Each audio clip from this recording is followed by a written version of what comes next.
स्थिति होती है कोई बता नहीं सकता। ऐसा समय आया, सब विद्या पंडित। अब तो पंडित ने क्या क्या भिक्षा पात्र लिया और मांगने लगे।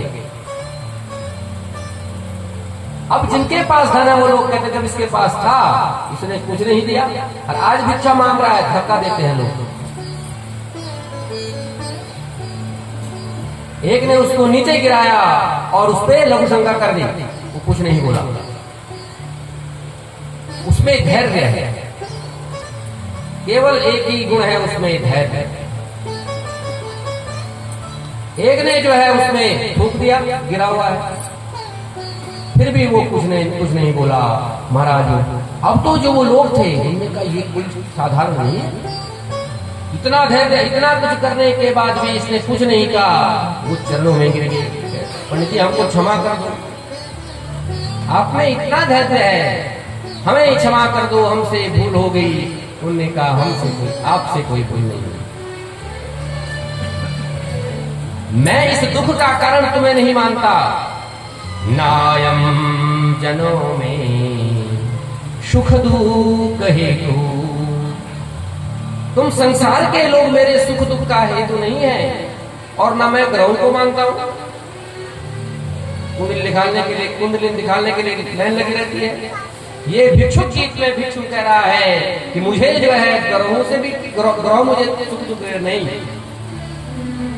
न मैं अग्निदेव को मानता हूं, न मैं सूर्य देव को मानता हूं। किसको मानते हो? तो सुख और दुख तो अपने कर्मों के आधार पर मिलता है। बड़ा सुंदर श्रीमद् भागवत में ये भिक्षुक गीत है। मैं कैसे किसी को अपना सुख दुख का हेतु मानूं? महाराज जिस प्रकार से मुंह के अंदर जीव, और जीव को जो है कभी दांत काट देते हैं तो क्या करते हैं आप? दांतों पर गुस्सा होते हैं? नहीं, क्या समझते हैं तो मेरी है। तो उसी प्रकार से कर्म जो जीव करता है उसको फल मिलता है। तस्मात् सर्वात्मना तातो, भगवान कह रहे हैं हे उद्धव, सर्वात्मना सब कुछ त्याग दे और अपने मन को मुझ में अर्पित कर दे, तभी कल्याण होगा। जो ये उपदेश उद्धव को दिया है, उद्धव को तो ज्ञान हो गया है। क्रिया योग, पूजा के बारे में बताया उद्धव को, दो प्रकार की विधियां, प्रतीकों, उपासना। हम तो भाई केवल जो है निर्गुण को मानते हैं, निर्गुण नहीं। निर्गुण उपासना तो सन्यासियों के लिए है। अहम रहो उपासना, पहले प्रतीक बनाना पड़ेगा और प्रतीक में अपनी स्थिति को स्थित करना पड़ेगा। मूर्ति पूजा, तो इस प्रकार से तांत्रिक और मिश्र पूजा के बारे में बता रहे हैं, ज्ञान योग के बारे में बता रहे हैं। और जब उद्धव को सारा उपदेश दिया तब भगवान ने कहा बेटा अब तू बद्रीनाथ जा। गच्छोद्धव मयादिष्टो बदरयाख्यम ममाश्रमम्, मेरा जो आश्रम है बद्रीनाथ में, हे उद्धव तुम वहां चले जाओ। और वहां जाकर केवल जैसे नहीं कमरा लेकर आनंद से रहो, नहीं, क्या कह रहे हैं? वशानो वलकलानुगो, वसन जो है कपड़े क्या पहनना? वृक्षों के पत्तों को पहना, वलकल के वृक्ष पहनकर मेरी साधना करना सरस्वती के पावन तट पर, और मिल जाए तो खा लेना।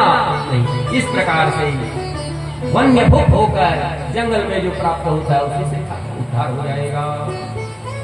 श्री शुक्राचार्य जी कह रहे हैं इस प्रकार से उद्धव जी महाराज ने जब ये सुना, एव मुक्तो हरिमेधसो प्रदक्षिणं तम परिसृज्य पादयो, भगवान को प्रणाम किया है उद्धव जी ने, और भगवान की परिक्रमा की है और चल दिया।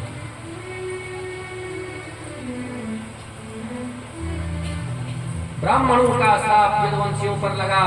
महाराज कुरुक्षेत्र में जो है आपस में ही भिड़ गए, और वही जो लोहे से घिसा हुआ जो घास सरकंडे के रूप में उत्पन्न थी, सर के रूप में, उसको उखाड़ा है यदुवंशियों ने और एक दूसरे पर मारा है। महाराज सब के सब यदुवंशी समाप्त हो गए। इधर बलराम जी महाराज ने समुद्र में गए हैं और समुद्र में आसन लगाया है। बलराम जी का भी महाप्रयाण हुआ है। भगवान एक वट वृक्ष के नीचे बैठे हुए हैं। महाराज बाएं पैर पर जो है अपना दक्षिण पांव रखा हुआ है, जबकि दक्षिण पैर पर बायां पांव रखा जाता है उल्टा। और तब तक वही पूर्व जन्म का बाली उसको आदेश दिया है कि हे बाली, और वो आसमान से आया है प्याज का वेश बनाकर, वही धनुष और बाण दिया है और दूर से ही उसने छिपकर बाण मारा है। वो तो डर गया, मेरे से ये क्या हो गया। भगवान ने कहा मां भैंस डरने की आवश्यकता नहीं है, मैं किसी का हिसाब रखता नहीं, तेरा मेरा पूर्व का हिसाब था वो आज पूरा हो गया। अर्जुन आदि सबको बुलाया है, महाभारत में कथा है, और उसके बाद आदेश दिया है कि तुम जाओ, आज से तीसरे दिन द्वारिकापुरी जलमग्न हो जाएगी। महाराज सब देखते रह गए, देवता लोग विमानों से देखते रह गए कि भगवान यहाँ से आएंगे, यहाँ से आएंगे। किसी को पता ही नहीं चला भगवान का स्वधाम गमन हुआ है। बोलो लक्ष्मी नारायण भगवान की। दारुक के द्वारा द्वारिका के लोगों को बताया गया कि सुरक्षित रहे, और द्वारिका भी जलमग्न हो गई है। हे राजर्षि परीक्षित, इस प्रकार से भगवान का जब स्वधाम गमन हो गया तो उसके बाद कलयुग में उसके बाद जो है अनेक राजा होंगे। इनके वंश का जो अंतिम राजा होगा कलयुग का, उसे बृहद्रथ कहा जाएगा। बृहद्रथ का बेटा पुरंजन होगा। पुरंजन का जो मंत्री शुनक है वो अपने राजा को भी मार देगा, और उसके बाद अपने पुत्र प्रद्योत को राजा बनाएगा। प्रद्योत का पुत्र पालक होगा कलयुग में, और पालक का विशाख यूथ नाम का राजा होगा, यूथ होगा। उसका बेटा कलयुग में राजक होगा। राजक का नंदिवर्धन होगा। सब लिखा है। नंदिवर्धन नाम के 5 राजा होंगे, और इस प्रकार 138 वर्ष तक ये पृथ्वी का पालन करेंगे। पुनः शिशुनाग नाम का राजा होगा। शिशुनाग के बाद का पुत्र काककर्ण नाम का राजा होगा। काककर्ण का पुत्र छत्रधर्मा